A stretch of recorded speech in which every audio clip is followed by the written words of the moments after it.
আয়ুষ্মান সেৱাক লৈ এতিয়া বিপাঙত পৰিছে ৰাজ্যবাসী। হঠাৎ সীমিত কৰা হ'ল আয়ুষ্মান সেৱাৰ অধীনত থকা বহু সুবিধা।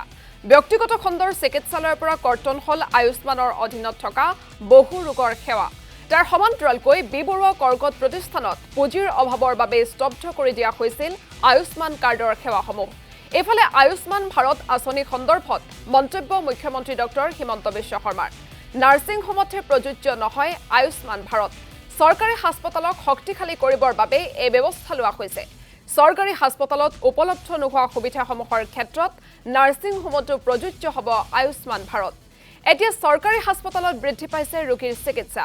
মেডিকেল কলেজসমূহত নাৰ্ছিং হোমসমূহে নিয়োগ কৰে দালাল। এই দালালৰ জৰিয়তে ৰোগীক লৈ যোৱা হয় নাৰ্ছিং হোমলৈ। এতিয়াৰ পৰা এই ব্যৱস্থাৰ অৱসান ঘটিব, এই মন্তব্য কৰিছে ৰাজ্যৰ মুখ্যমন্ত্ৰীগৰাকীয়ে। যথেষ্টখিনি অসুবিধা হৈছে। মই যোৱাকালি আয়ুষ্মান কাৰ্ডতে কেমো ল'লোঁ। কেমো লোৱাৰ পিছত মোৰ 24 ঘণ্টাৰ পিছত মোৰ ইনজেকশ্যন আছিলে। ইনজেকশ্যনটো মই ডক্টৰৰ পৰা অনলাইন কৰাই পেলাই মই যেতিয়া আয়ুষ্মান কাৰ্ডত গ'লোঁ, আয়ুষ্মান কাৰ্ডৰ বাইদেউ এজনীয়ে মোক ক'লে বোলে আপোনাৰ হঠাতে আজি ৰাতিপুৱা খবৰ পাইছোঁ আয়ুষ্মান কাৰ্ডটো বন্ধ কৰি দিছে।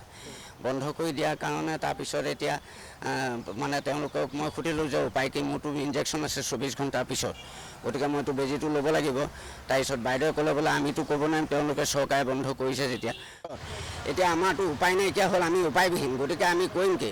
এতিয়া মই ওপৰা ধাইন কৰি হ'লেও মই বেজীটো কালিলৈ লৈ হ'লেও যাব লাগিব।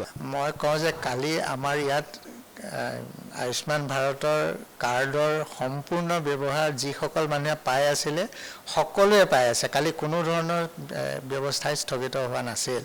একমাত্ৰ আমি অলপ সময়ৰ কাৰণে নতুন প্ৰি অথৰাইজেশ্যন স্থগিত কৰিবলগীয়া হৈছিলে, কাৰণ আমাৰ অলপ মেডিচিন ছাপ্লাইত অকণমান ব্যাঘাত হৈছিল।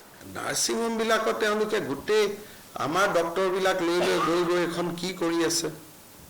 গতিকে মইতো সদায় পাব্লিক হস্পিটালৰ ছাপৰ্টত থকা মানুহ, মোৰ পলিচিটোৱে সেইটো।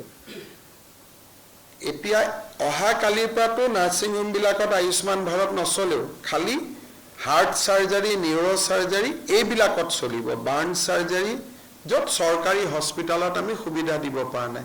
আজি মোক লখিমপুৰ মেডিকেল কলেজ আৰু নলবাৰী মেডিকেল কলেজৰ প্ৰিন্সিপালে কৈছে যে ছাৰ কাৰ্ডখন বন্ধ হ'বৰ কাৰণে এতিয়া আজি সদায় মোৰ 4টা অপাৰেশ্যন হয়, আজিৰ পৰা মোৰ 10টা অপাৰেশ্যন হ'ব।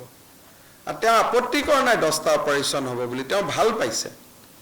আমাৰ টাটা কেঞ্চাৰৰ গোটেই হস্পিটাল কেইখনে মোক কৈছে যে ছাৰ আমাৰ এতিয়া ৰেভিনিউটো বাঢ়িব।